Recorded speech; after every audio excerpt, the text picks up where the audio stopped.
two pieces of news about healthcare in this country. First of all, California regulators have gone after Pacificare.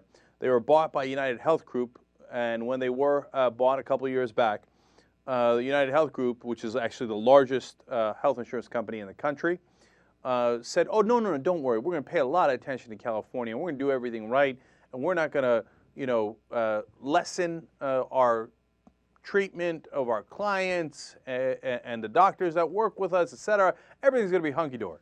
Come to find out it wasn't. Between 2006 and 2008, they would routinely mismanage medical claims, lose thousands of patients' documents, fail to pay doctors, and ignore calls to fix the problems. Now, why is that relevant? Because somebody gets a disease and they need to get surgery right away. And Pacificare says, sad day, I lost your documents. You're going to have to wait on that. Meanwhile, that person is getting sicker and sicker, and a lot of them die because they didn't get the treatment, right? Because they know, hey, if you die, I don't have to pay your bills. Now, that's really sick. And they know that if they don't pay the doctors, even after whatever procedure is done, that some percentage of the doctors will give up on it, or some percentage of the doctors will take less. So these are the games they play with our lives and with our livelihood if you're in the medical profession, right? So you know what kind of fine California has decided that they're going to go after Pacificare on? $9.9 billion.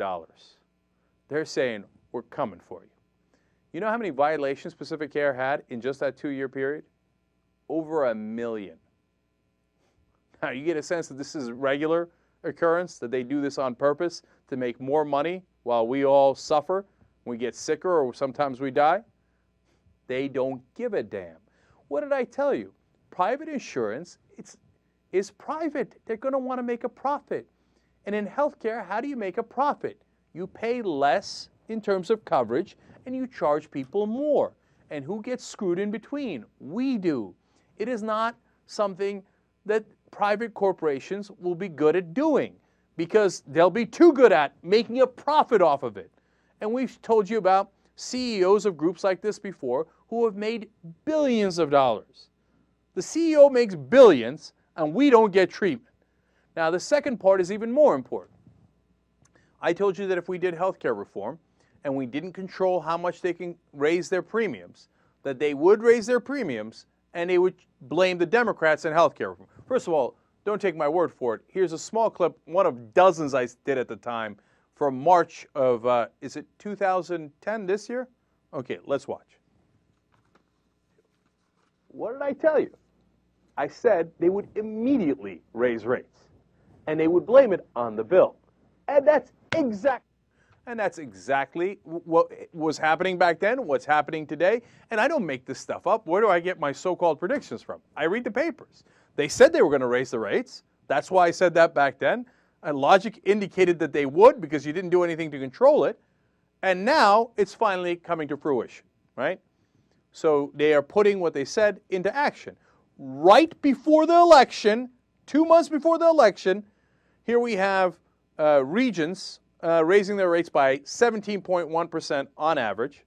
We've got the ODS Health Plan raising their rates by 20.73% on average. Celtic Insurance, 18%. MMA, 4%.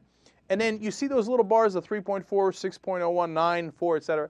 Those are what they're saying is due, that's the increase due to healthcare reform. We didn't want to increase your rates, but this terrible healthcare reform, of course, increased our costs, and we had to pass that cost on to you. So if you don't like that, vote Republican. That is, in essence, what they're telling you. Now, how do you like those deals you made with those groups, President Obama? Did that work out for you? You know what the Democrats comically said after healthcare reform passed?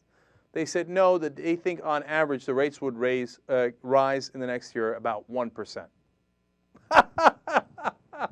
I laughed at them then, I laugh at them now. If you don't put anything in the law checking the rates, and you put us at the mercy of these monopolies, they will raise our rates at their leisure. We don't have other choices.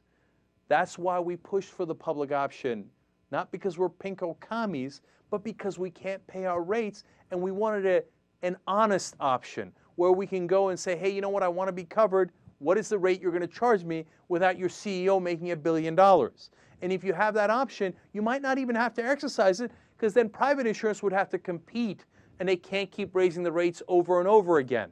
But we didn't fix the essence of it. We didn't fix the core of the problem. So they're doing exactly what I told you they'd be doing. They continue to raise our rates and blame healthcare reform for it.